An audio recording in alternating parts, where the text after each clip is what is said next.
Hello बच्चों, स्वागत है आप सभी का science and fun 9th 10th 11th के यूट्यूब चैनल पे, जहां हम टीचर्स आपको दिल और दिमाग दोनों से पढ़ाते हैं। तो आज की क्लास में आपने देख ही लिया है कि मैं क्लास 10th वालों के लिए उनका मोस्ट रिक्वेस्टेड चैप्टर यानी कि नेशनलिज्म इन इंडिया का लेक्चर नंबर 1 लेके आ गई हूँ। हम लोग ये चैप्टर पूरा एनसीईआरटी के अकॉर्डिंग करने वाले हैं, तो आप लोगों को इस चैप्टर के साथ साथ अपनी एनसीईआरटी की रिक्वायरमेंट होगी बेटा जी, वो लेके बैठ जाइए और साथ ही साथ एक पेंसिल भी हाथ में रख लीजिएगा अंडरलाइनिंग के लिए। मैं आपको एक एक टॉपिक कराती जाऊंगी और साथ में उसके मोस्ट एक्सपेक्टेड क्वेश्चंस भी बताती जाऊंगी। बाकी मैं आपके लिए लाइव आती हूँ फ्राइडे सैटरडे में से एक दिन रात के 9 बजे इसी चैनल पे, तो वहाँ मैं आपको इस चैप्टर के क्वेश्चन आंसर्स भी करा रही हूँ। जैसे कि अभी लास्ट फ्राइडे जब मैं आई थी तो मैंने आप लोगों को कराए थे सारे एमसीक्यूज इस चैप्टर के। अब कमिंग फ्राइडे में मैं आपको सब्जेक्टिव प्लस ऑब्जेक्टिव्स और भी कराने वाली हूँ। तो क्वेश्चंस के लिए आप मेरी लाइव में आ सकते हैं।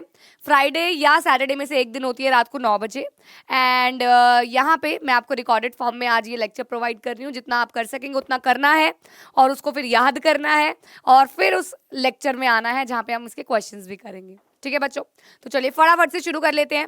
सबसे पहले इस चैप्टर की शुरुआत होती है फर्स्ट वर्ल्ड वॉर से।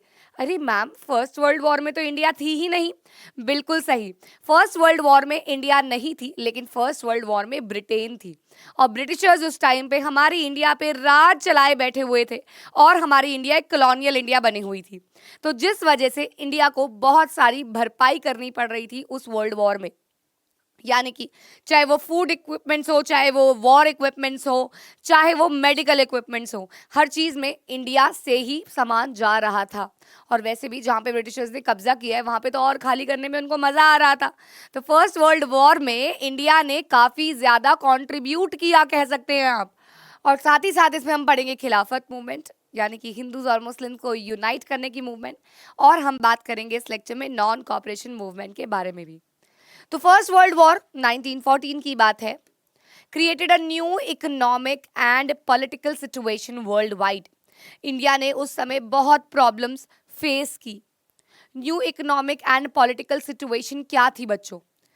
हमारा डिफेंस एक्सपेंडिचर काफ़ी बढ़ गया था। कस्टम ड्यूटीज़ का मतलब होता है जो हम ट्रेड पे टैक्सेस लगाते हैं, वो बढ़ गए थे।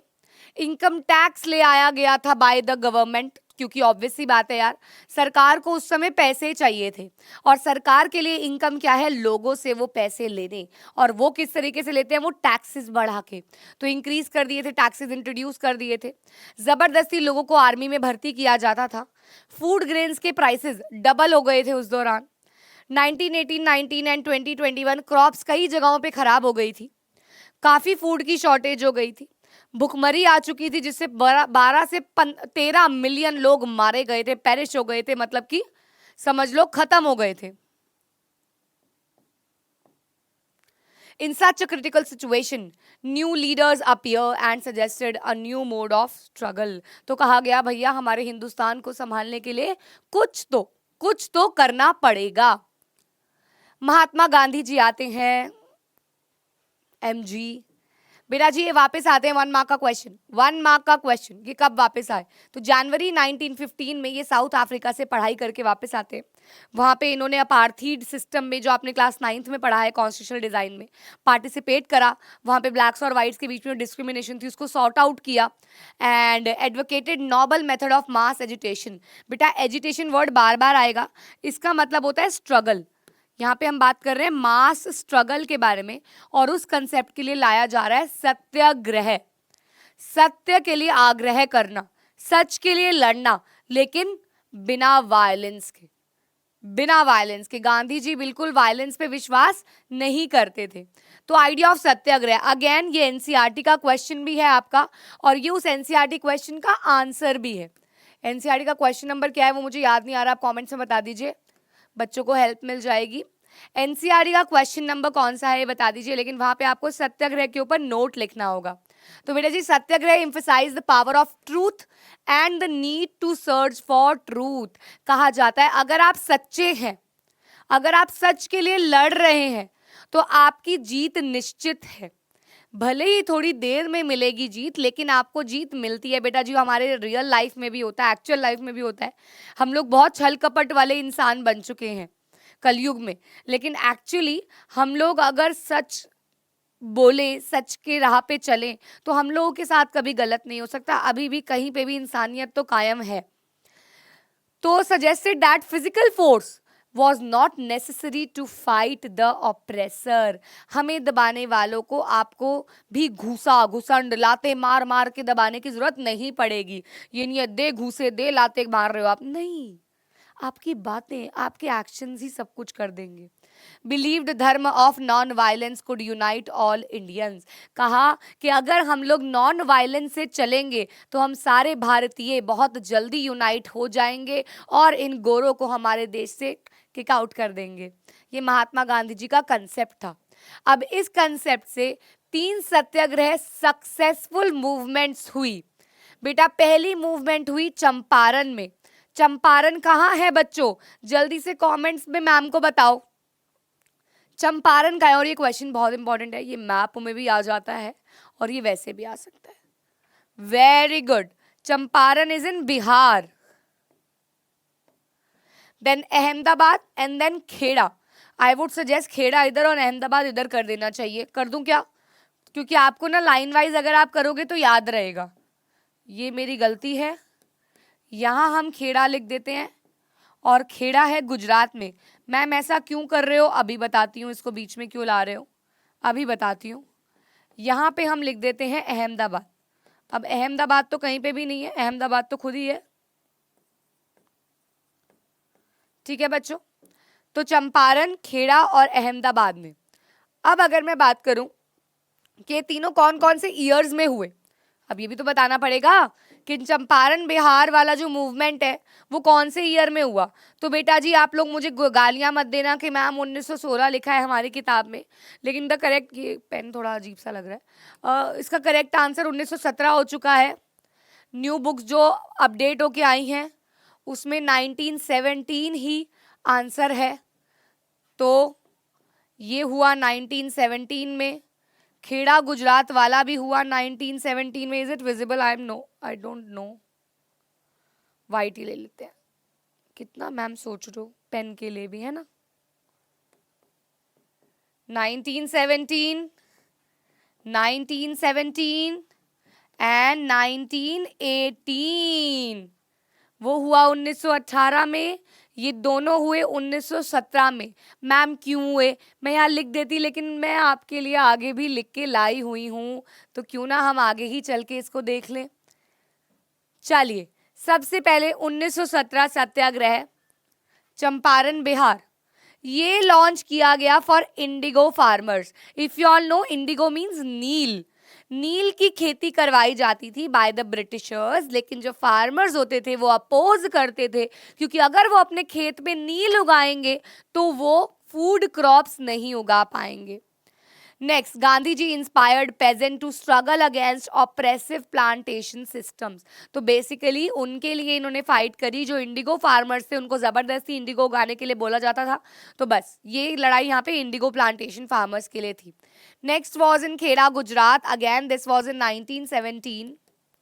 ये लॉन्च की गई उन पेजेंट्स के लिए जिनके क्रॉप फेलियर हो जाते हैं एपिडेमिक्स की वजह से, भुखमरी की वजह से, माहौल इन्वायरमेंट की वजह से, वेदर की वजह से, और इनको तब भी रिवेन्यू देना पड़ता है। तो उनके लिए डिक्रीज इन रेवेन्यू सिस्टम के लिए यहाँ पे लड़ाइयाँ हुई थी, रेवेन्यू सिस्टम के लिए। Next was last was Ahmedabad. Ahmedabad में हुआ 1918 में। यहाँ पे किया गया लॉन्च कॉटन मिल वर्कर्स के लिए, क्योंकि इनके जो वर्किंग कंडीशंस थी वो काफ़ी ख़राब थी। इनको बहुत समय काम करना पड़ता था और वेजेस बहुत लेस मिलती थी, तो इसीलिए इनको यहाँ पे सत्याग्रह मूवमेंट यहाँ पे कॉटन मिल वर्कर्स के लिए इनकी वर्किंग कंडीशंस को इम्प्रूव करने के लिए कराई गई। अब आता है again a very very important concept, Rowlatt act 1919। What was in Rowlatt act बेटा जी? तो रॉलेट एक्ट में क्या हुआ, इंपीरियल लेजिस्लेटिव काउंसिल के द्वारा एक एक्ट लागू किया गया ऑन इंडियंस। इस एक्ट में गवर्नमेंट के पास इतनी पावर्स आ गई कि वो किसी भी पॉलिटिकल एक्टिविटी को दबा सकती थी बाय द इंडियंस। ठीक है, एंड साथ ही साथ अगर कोई भी एक्टिविटीज करता हुआ पाया जाता है तो उनको बिना किसी कार्यवाही के 2 साल के लिए जेल में भी डाल देते हैं। तो this is the Rowlatt act concept. 2 marks का आ सकता है एग्जाम में। ओनली 2 मार्क्स की वेटेज से आ सकता है, जिसमें आपको ये दोनों बातें लिखनी होगी कि एक्सेस पावर दे दी पॉलिटिकल एक्टिविटीज़ के लिए, पॉलिटिकल एक्टिविटीज़ को रिप्रेस करने के लिए। एंड नेक्स्ट वॉज 2 साल के लिए वो क्या कर देंगे, लोगों को जेल में पटक देंगे, फेंक देंगे। तो this was the Rowlatt Act and Gandhi ji decided to oppose this act with satyagraha. और गांधी जी ने कहा कि अच्छा, रॉलेट एक्ट लाए हो तुम हमारे लिए, हम लोगों को कुछ करने नहीं दोगे, तो हम भी तुम्हें अपोज करेंगे, लेकिन बिना वायलेंस के, सत्याग्रही कंसेप्ट से। तो what he did, Mahatma Gandhi wanted non violent civil disobedience movement, such unjust laws which would start with a hartal. What happened, देखिए इसके लिए 6 अप्रैल को एक हड़ताल की गई वर्ल्ड वाइड, मतलब उस एरिया वाइज, जहां पे लोग स्ट्राइक पे चले गए, सब कुछ बंद कर दिया गया, इन सब लोग रोड्स पे उतर आए। गोरे लोग देख के तो झन्ना गए, ये क्या हो रहा है भैया, ऐसा रूप तो हमने भारतीयों का कभी देखा ही नहीं, लेकिन अब देखना पड़ेगा। तो लोग क्या हो गए, उनने अपनी शॉप्स बंद कर दी, वर्क रेलवेज बंद कर दिया, सब बंद कर दिया, और खुद वो लोग रोड पे उतर आए। ब्रिटिशर्स ने क्या किया, ब्रिटिशर्स ने लगाया 10 अप्रैल को मार्शल लॉ। उससे पहले गांधी जी को बैर कर दिया, दिल्ली से बाहर कर दिया, निकल जाओ, बाहर निकल जाओ, दिल्ली में नहीं घुसोगे आप, क्योंकि आप क्या कर रहे हो, यूथ को बिगाड़ रहे हो, आप उनको वो कर रहे हो, मोटिवेट कर रहे हो to do all this things. तो मार्शल लॉ लगाया गया। मार्शल लॉ में क्या था बच्चों, मार्शल लॉ में अगर कोई भी ये सब करता हुआ पाया गया, झुंड में पाया गया, तो उसको क्या करेंगे, मारेंगे लाठियों से। तो this was the martial law. And then 10 April की बात है, उसके बाद आता है 13 अप्रैल। ब्रिटिशर्स ने इस चीज़ों को और सप्रेस करने के लिए जलियांवाला बाग मैसेकर किया। वर्ल्ड वाइड ये है, मैं पढ़ाती हूँ तब भी मेरे रोंगटे खड़े हो जाते हैं, मतलब ऐसा मैसेकर, मतलब सोच के कुछ होता है कि क्या फेस किया होगा वहाँ के लोगों ने। खुशी खुशी अपने बच्चों को लेके बैसाखी का मेला देखने वो लोग जलियांवाला बाग मैसेकर में, जलियांवाला बाग में गए। Jallianwala Bagh was an infamous park, like आपके लोकल पार्क जो होते हैं, जैसे हमारे रोहिणी में जापानीज पार्क है, जो दिल्ली में रहता है वो जापानीज पार्क के बारे में किसी और तरीके से जानता है, काफी फेमस पार्क अब तो हो चुका है। हाँ, पकड़े गए तुम लोग, हाँ, वेरी नॉटी। लेकिन जापानीज पार्क जो है, एक इनफेमस पार्क ही कह सकते हो, वैसा ही एक पार्क था जलियांवाला बाग। लेकिन ये फेमस कब बना, जब यहाँ पे ये मैसेकर हुआ। अब क्या हुआ बेटा जी, यहाँ पे लोग आए बैसाखी के मेले देखने, आस पड़ोस के विलेजेस से आ रहे हैं, बच्चों को लेके आ रहे हैं, कंधों पे बिठा बिठा के आ रहे हैं, और वहाँ पे अचानक से जनरल डायर सारे एग्जिट गेट बंद करवा देते हैं और ओपन फायर कर देते हैं लोगों के ऊपर। ओपन फायर, लोग भागते हैं इधर उधर, मर जाते हैं, भगदड़ मचती है, लोग कुएं में कूद के अपनी जान दे देते हैं कि हम गोरों की गोलियों से नहीं मरेंगे, ऐसा होता है। तो large crowd gathered in the enclosed ground of Jallianwala Bagh Amritsar. Some came to protest against the government's new repressive measures, ये जो रॉलेट एक्ट था, और कुछ लोग तो वहाँ बैसाखी का मेला एंजॉय करने आए थे। डायर एंटर हुआ, ब्लॉक किए एग्जिट गेट्स, और ओपन फायर कर दी, जिसमें hundreds of people were killed.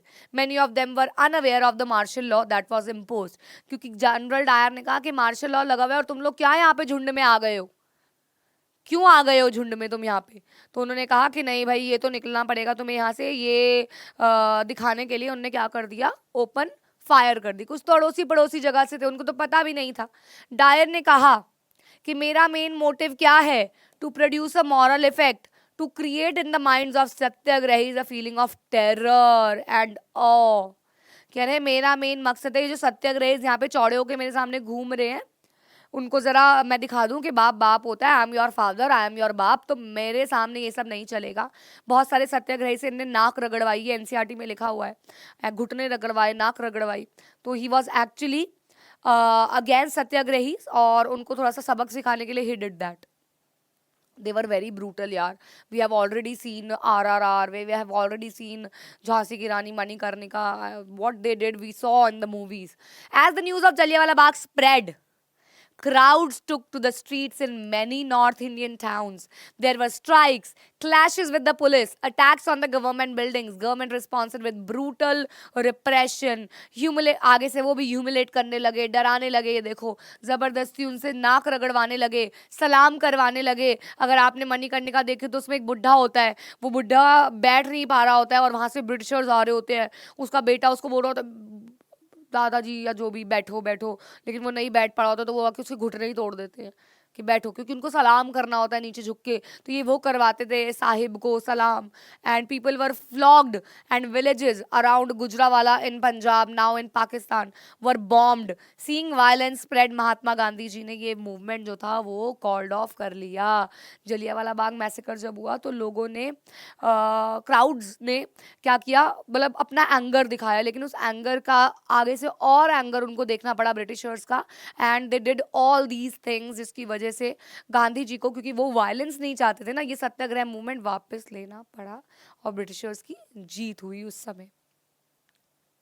तो Mahatma Gandhi now felt that कि अब मुझे क्या करना पड़ेगा, कोई और ब्रॉड बेस्ड मूवमेंट लेके आनी पड़ेगी इंडिया में. उन्होंने खिलाफत इशू को उठाया. खिलाफत इशू क्या है बेटा? खिलाफत इशू क्या है? आपको पता है हिंदूज और मुस्लिम्स में ना लड़ाइयाँ चलती रहती थी और ये ब्रिटिशर्स सूंघ चुके थे. उनको सूंघ आ गई थी कि भैया ये, जैसे आपको पता है ना, जहाँ पे आप चिकन खा रहे हो वहाँ पे जो डॉग्स होते हैं वो ऐसे सूंघते हुए आ जाते हैं. तो ऐसे ही समझ लो कि ब्रिटिशर्स को सूंघ आ गई थी, स्मेल आ गई थी कि हिंदूज और मुस्लिम में अंदर ही अंदर लड़ाइयाँ चल रही हैं, कोल्ड वॉर चल रही है.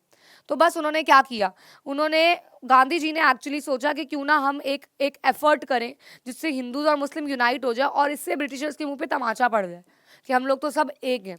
तो कोशिश की गई, खिलाफत कमेटी में कोशिश की गई. यहाँ मैं पिक्चर लगानी थी, मैं भूल गई यार, सॉरी. तो खिलाफत कमेटी बनाई गई बॉम्बे में मार्च 1919 टू डिफेंड खलीफास टेम्पोरल पावर.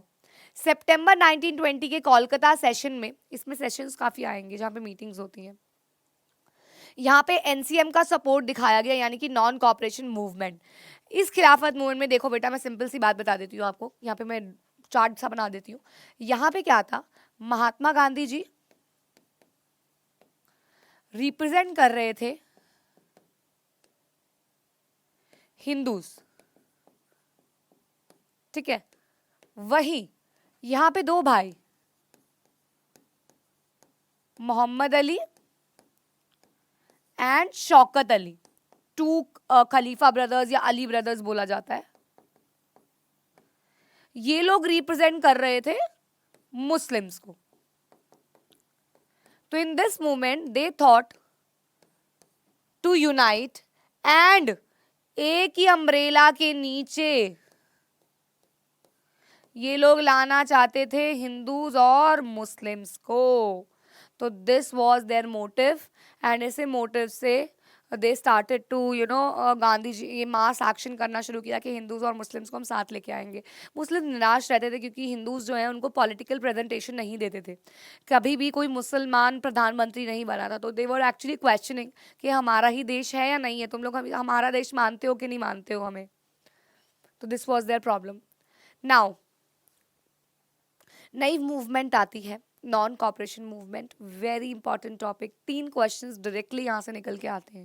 देखिए बेटा, अभी तक हमने जैसे किया खिलाफत मूवमेंट क्या है, रॉलेट एक्ट क्या है, जलियांवाला बाग मैसेकर में क्या हुआ, तो ये सारी चीज़ें टॉपिक वाइज है. मैं आपको इसीलिए इस तरीके से ये पढ़ा रही हूँ ताकि आपको टॉपिक्स क्लियर हो जाए. इस चैप्टर में टॉपिक्स आर मेजरली इम्पॉर्टेंट.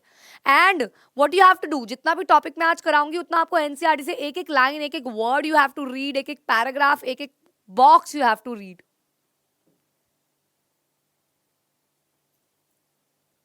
वादा. चलिए चलिए चलिए चलिए, तब तक मुझे फटाफट से कमेंट्स में टाइम स्टैम्प डाल दीजिएगा. आप टाइम स्टैम्प डाल दीजिएगा, जो भी अभी टाइम हो रहा है मेरी वीडियो का, टाइम स्टैम्प डाल के आप मुझे आंसर दीजिए जल्दी से. और लाइव चैट में मत दीजिएगा क्योंकि ये रिकॉर्डेड सेशन है, तो कमेंट्स में दीजिएगा. There is a difference, slight difference. और यार लाइक कर दो यार सेशन को, हम मेहनत कर रहे हैं, तुम्हारे लिए पीपीटी बनाते हैं, तुम्हारे लिए बोलते हैं, तुम्हारे लिए फास्ट है आज मेरा, मैं पढ़ा रही हूँ देखो. और लाइक कर दीजिएगा. और अगर आप पहली बार मेरी ये वीडियो देख रहे हैं तो आप चैनल को सब्सक्राइब भी कर दीजिएगा. आपको यहाँ पे बहुत वैल्यूएबल वीडियोस मिलने वाली है एसएसटी की. और आई एम श्योर कि अगर आप मेरे अकॉर्डिंग यहाँ पे इस चैनल पे चलने वाले हैं तो आपको बहुत ही मज़ा आने वाला है और आप एसएसटी में बहुत अच्छा स्कोर करने वाले हैं. अपने सीनियर से जाके देख सकते हैं, पुरानी वीडियोज़ देख सकते हैं, उस पर लिखे हुए मल्टीपल कॉमेंट्स पढ़ सकते हैं. तो yes, you have to answer me one thing, that Satyagraha movement कहाँ कहाँ पे हुई. 3 जगहें आपको बस मैंशन करनी है फटाफट से. तब तक हम आगे बढ़ रहे हैं. Okay, you keep on write. तो need for non cooperation movement, Mahatma Gandhi ji ने अपनी बुक में हिंद स्वराज, ये भी 1 मार्क का क्वेश्चन है कि कौन सी बुक थी गांधी जी की, हिंद स्वराज, कहा कि हम लोग इंडियंस जो हैं वो ब्रिटिशर्स के साथ कॉपरेट कर रहे हैं बहुत ज़्यादा. We are being very comfortable with them, तभी तो वो लोग रह रहे। देखो यार, मैं इससे एक कहानी सुनाती हूँ आपको। कहानी ये, आप किसी रिश्तेदार के घर जाते हो और आपको वहाँ पे वो बहुत स्पेशल फील कराते हैं, आपको बहुत अच्छा अच्छा खाना देते हैं, आपको टीवी देखने देते हैं, आपको मोबाइल चलाने देते हैं, आपको पार्क लेके जाते हैं, आपको स्विमिंग लेके जाते हैं, तो you will just enjoy there and you will just say कि यार मम्मी आप जाओ यार, मैं 2 दिन यहाँ रह रहा हूँ, क्योंकि मम्मी तो किच किच करती रहती है, तो मम्मी आप जाओ, मैं यहाँ रह रहा हूँ। ठीक है, क्योंकि उनको वो आपके साथ बहुत बहुत अच्छा फ्रेंडली, बहुत अच्छी वो चीज़ें कर रहे हैं जो आपको वहाँ पे मम्मी भी नहीं करने देती। सारा जंक फूड अलाउड है, सारा इंजॉयमेंट अलाउड है। लेकिन ऑन द अदर हैंड, अगर आप एक ऐसे रिश्तेदार के घर जाते हो जहाँ पे वो लोग लाइक आपके आने की खुशी में भी राजमा चावल ना बना के दाल ही बना रहे हैं, चिकन तंदूरी की जगह पनीर ही खिला रहे हैं, जो घर पे बन रहा है वही घिया तोरी बन रहा है, कोई स्पेशल चीज़ नहीं आ रही, कोई आइसक्रीम नहीं आ रही, कुछ आपको एंजॉय नहीं करने दे रहे हैं, टीवी घर में केबल ही नहीं लगा हुआ है जी बोल रहे हैं, तो आप ऐसी जगह से फटाफट से भागना चाहोगे। डिनर भी खत्म नहीं होगा, मम्मी चलो ना, मम्मी कब चल रहे हैं, मम्मी प्लीज, मम्मी मैं थक गई हूँ, मम्मी मैं थक गया हूँ मम्मी, राइट। तो this is what the actual point of Mahatma Gandhi ji. He said, you Indians are cooperating with Britishers. You are doing what exactly they need to do. They, want to do. कि तुम लोग जो करो वो वही कर रहे हो तुम लोग। तो वो क्या चाह रहे हैं, वो कह रहे हैं तुम लोग, वो तुम्हें टाइटल्स दे रहे हैं तुम वही कर रहे हो, तुम्हें कॉटन क्लोथ दे रहे हैं तुम वही पहन रहे हो, तुम अपने भारत देश को भूलते जा रहे हो यार। तो he said, if Indians refuse to cooperate, British rule जो है इंडिया में वो कोलैप्स हो जाएगा, खत्म हो जाएगा, और हमारे देश में आ जाएगा स्वराज। स्वराज का मतलब होता है बच्चों सेल्फ रूल। स्वराज, संधि विच्छेद, Swaraj, self rule. Is it clear? Hind Swaraj was the book of Mahatma Gandhi, okay, 1909। चलिए चलिए, let's move forward, come on. सबको सब कुछ क्लियर है तो थम्स अप दे दो एक बार कमेंट्स में फटाफट से, अभी तक सब कुछ अगर क्लियर है तो। देखो, अगर आपको कोई भी डाउट आता है मेरे बच्चा, कोई भी डाउट कि मैम एक बार ये चीज देखो, दोबारा वाली बात अगर आप बोलोगे मैम ये दोबारा समझा दो, वो तो आप पीछे जाके देख सकते हो, यहाँ पे ये फायदा है।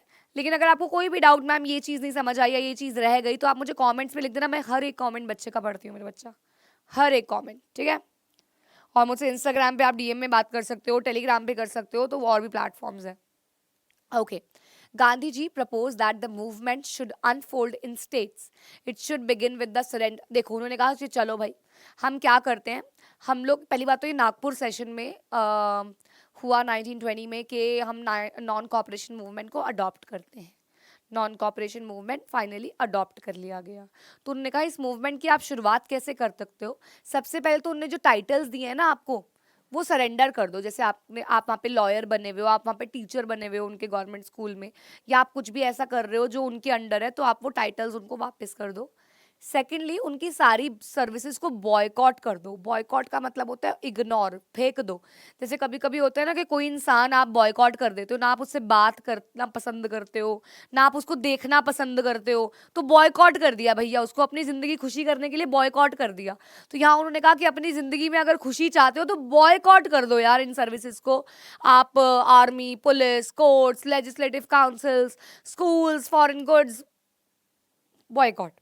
Then in case the government use repression, a full civil disobedience campaign, CDM मैं अभी नहीं बताऊंगी, आगे आएगा, मैं सिर्फ इतना बता दूंगी यहाँ पे हम लोग क्या कर रहे हैं, ब्रिटिशर्स के लॉज को फॉलो नहीं कर रहे हैं। would be launched through the summer of 1920, Mahatma Gandhi and Shaukat Ali toward extensively mobilizing popular support of the movement. तो इन लोगों ने काफ़ी ज़्यादा लोगों का सपोर्ट गेन किया, जा जाके जगह जगह उनको एक्सप्लेन करके कि what all this movement is about। तो ये सब उन्होंने उनके साथ डिस्कस किया, ठीक है।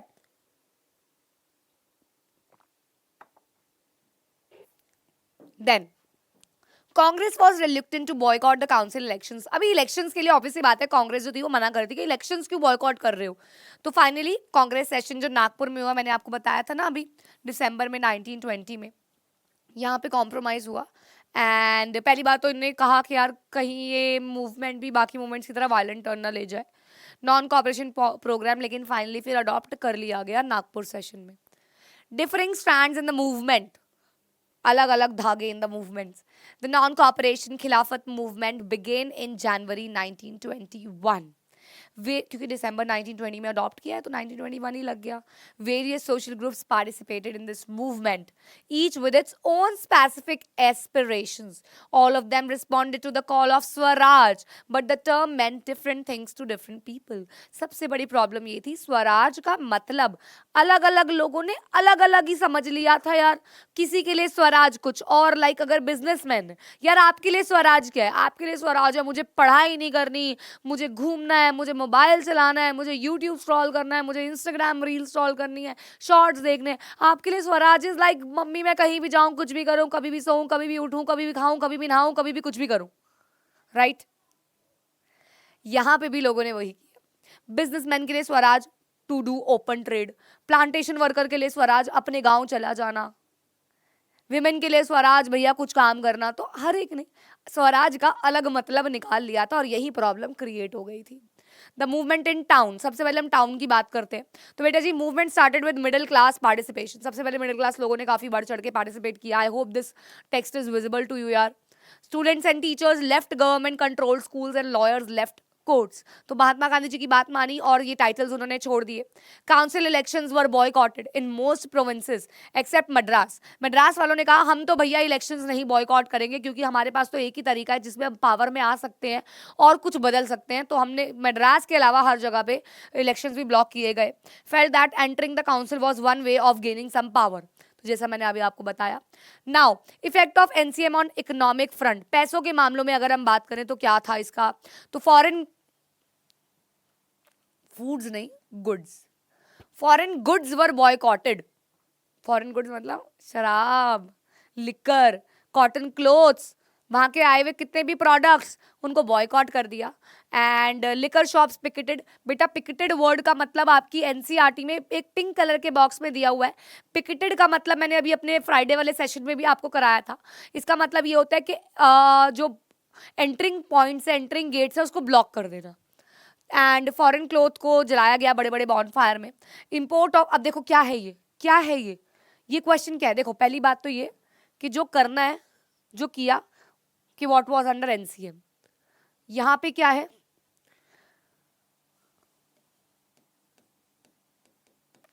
इफेक्ट्स ऑफ एनसीएम कि क्या क्या हो रहा है. फॉरेन क्लोथ का जो इंपोर्ट था वो आधा हो गया जी, जिसकी वजह से क्या हुआ? इंडियन टेक्सटाइल मिल्स में काफ़ी प्रोडक्शन बढ़ गई और मर्चेंट्स एंड ट्रेडर्स ने फॉरेन गुड्स में ट्रेड करना भी इनकार कर दिया. लेकिन बच्चों क्वेश्चन आ जाता है वेरी इंपॉर्टेंट कि एनसीएम स्लो डाउन क्यों हो गई, धीमी क्यों हो गई? ऐसा क्या कारण था जिसकी वजह से एनसीएम नॉन कॉपरेशन मूवमेंट इतनी लंबी नहीं चल पाई? तो बेटा जी अगर आप कॉटन क्लॉथ नहीं लोगे तो खादी यूज करोगे, लेकिन वो तो महंगी थी. अगर स्टूडेंट और टीचर्स कहीं नहीं जाएंगे तो वो कमाएंगे पढ़ेंगे कहाँ से? Lawyer join back work in government क्योंकि उनके पास कोई और इंस्टीट्यूशन नहीं था. हमारे यार आप स्कूल से निकलवा रहे हो तो आप अपना स्कूल तो दो. आप एडवोकेसी से हटा रहे हो, आप अपना कुछ कोर्ट तो बनाओ. तो वो तो था ही नहीं, वो तो था ही नहीं. Now rebellion in the country side by pageants. अब एक एक करके कम्युनिटी के बारे में पढ़ेंगे. प्लांटेशन नहीं, हमने पहले पेजेंट्स के बारे में, फिर ट्राइबल्स के बारे में हम एक बार देख लेते हैं. तो अगर हम बात करें पेजेंट्स के बारे में मेरे बच्चों, rebellion in country side by the pageants, तो व्हाट दे डिड. अवध की बात करें, वेरी इंपॉर्टेंट है. अवध में जो पेजेंट्स मूवमेंट थी वो बाबा रामचंद्र जी के द्वारा, एक सन्यासी थे जो एक्चुअली एक इंडेंजर्ड लेबर थे, यानी कि फिजी में काम करते थे, माइग्रेट करके गए थे. इन्होंने ये मूवमेंट लेड करी. एंड ये मूवमेंट किसके अगेंस्ट थी? तालुकदार्स और लैंडलॉर्ड्स के अगेंस्ट, क्योंकि वो बहुत ज्यादा रेंट्स और टैक्सेस और रेवेन्यूज लेते थे. पेजेंट मूवमेंट ने डिमांड किया कि हमें रेवेन्यू में कमी ला दो, बेगार सिस्टम कम कर दो और सोशल बॉयकॉट कर दो इन लैंडलॉर्ड्स को. तो बेटा जी ये पॉइंट से बनता है क्वेश्चन कि what were the demands of Awadh pageants. Awadh के पेजेंट्स की क्या डिमांड्स थी? एक नंबर का आ जाता है कि ये किसने लीड करी. नाई धोबी बंस, वेरी इंपॉर्टेंट कंसेप्ट. नाई धोबी बंस का मतलब है, नाई मतलब यू ऑल नो, नाई मतलब बार्बर, धोबी मतलब वॉशरमैन. इन्होंने क्या किया कि नाई धोबी बंद में जितने भी लैंडलॉर्ड्स और ताल्लुकदार थे उनको ये बेसिक सर्विसेज यानी कि बार्बर की और वॉशरमैन की सर्विसेज देने से इनकार कर दिया कि हम ये सर्विसेज आपको प्रोवाइड नहीं करने वाले हैं। तो were organise by panchayat to deprive landlords to the services of even barbers and washerman, कि तुम लोग हमारे रेंट टैक्सेस मार्क्स नहीं करोगे तो हम भी तुम्हें ये बेसिक सर्विसेज दे देंगे, कटवा लो भैया अपने राज दरबार के लोगों से बाल, है ना भाई। तो वो लोग गुस्से में आ गए, उन्होंने कहा हम नहीं कर रहे जी। सही भी था। इन जून 1920 जवाहरलाल नेहरू ने क्या किया, अलग अलग विलेज में जाना शुरू किया और टूर करना शुरू किया, कि सिर्फ अवध में ही नहीं, क्या पता और भी जगहों पे पेजेंट्स जो हो वो काफी परेशान हो। तो वहां पे अक्टूबर में, अब अगेन क्वेश्चन कि औध किसान सभा के लीडर कौन थे, जवाहरलाल नेहरू जी। इन्होंने और कुछ और लीडर्स ने मिलकर ये सभा सेट की थी जिसके अंदर 300 ब्रांचेस इन्वॉल्व हो गई थी और इनका मेन मकसद क्या था कि फार्मर्स जो भी प्रॉब्लम फेस कर रहे हैं वो सारी प्रॉब्लम्स को ये सुनते थे, समझते थे। तो लेकिन इस मूवमेंट का फेलियर का कारण क्या था, क्यों नहीं चली ये, तो ताल्लुकदार्स और मर्चेंट्स को अटैक किया गया बाय द पेजेंट्स, बाजार्स लूटने शुरू कर दिए, ग्रेनरीज को होल्ड करना, ब्लैक मार्केटिंग कह सकते हो, या गोडाउन्स में छुपा के रखना शुरू कर दिया गया। लोकल लीडर्स टोल्ड पेजेंट्स कि भैया गांधी जी ने कहा है कि लैंड को रीडिस्ट्रीब्यूट करो। स्वराज की डेफिनेशन लोगों ने अपने मन से बना ली और गांधी जी का नाम ले लेके काम करने लग गए। Name of Mahatma was being invoked to sanction all action and aspirations. तो हर जगह महात्मा गांधी जी ने ये कहा है ना ये कर दो, गांधी जी ने ये कहा है ना ये कर दो, तो ये बोलना शुरू कर दिया। तो ये थी पेजेंट्स मूवमेंट, पेजेंट्स के स्वराज का मतलब। ठीक है बच्चों। अच्छा, ये पीपीटी का डाउट आ रहा होगा, ये पीपीटी आपको मिल जाएगी साइंस एंड फन की ऐप पर, जो कि ऐप स्टोर और प्ले स्टोर पे अवेलेबल है। मैं रीमा गई उस ऐप पे भी लाइव क्लासेस प्रोवाइड करती हूँ बच्चों को इन माय पेड बैच। तो 10th क्लास के लिए बोर्ड्स फाउंडेशन बैच है बच्चों, क्योंकि आप लोग कमेंट्स में फिर पूछते हो, मैं पहले ही बता रही हूँ। बोर्ड फाउंडेशन बैच है जिसको आप परचेज कर सकते हो और अभी फिलहाल इस पे बहुत ही बेहतरीन ऑफर चल रहा है रेन का, जिसमें आपको फ्लैट 35% ऑफ मिल रहा है। दैट इज आपको ये कोर्स अप्रोक्सीमेटली 900 to 1000 रुपीज का पड़ेगा फॉर पूरा साल। और पूरे साल सिर्फ एसएसटी नहीं, science by Ashu sir, English by Deepika ma'am, science SST by me that is Reema ma'am, and maths by Ushank sir आपको मिलने वाले हैं। चारों सब्जेक्ट्स की लाइव क्लासेस, जितना भी आपका स्किप हुआ है वो रिकॉर्डेड फॉर्म में मिल जाएगा और आगे रिविजन्स में भी आपको वो करने को मिलेगा। वहाँ आपको हैंड रिटन नोट्स मिलते हैं, वहाँ आपको मिलती हैं असाइनमेंट्स, एमसीक्यू क्वेश्चंस, डाउट्स लेने के लिए word to word we can talk.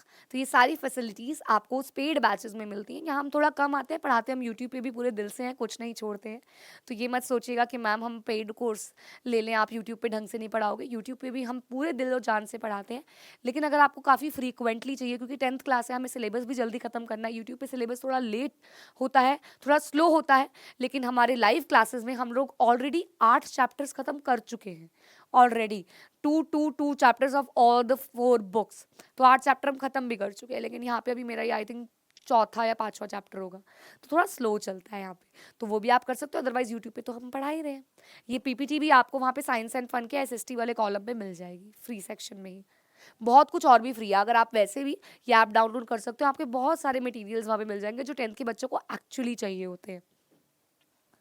Okay, तो कंट्री साइड बाय ट्राइबल्स, अब हम बात करने वाले हैं ट्राइबल पीपल के की क्या सोचा, ये भी क्वेश्चन बहुत इंपॉर्टेंट है।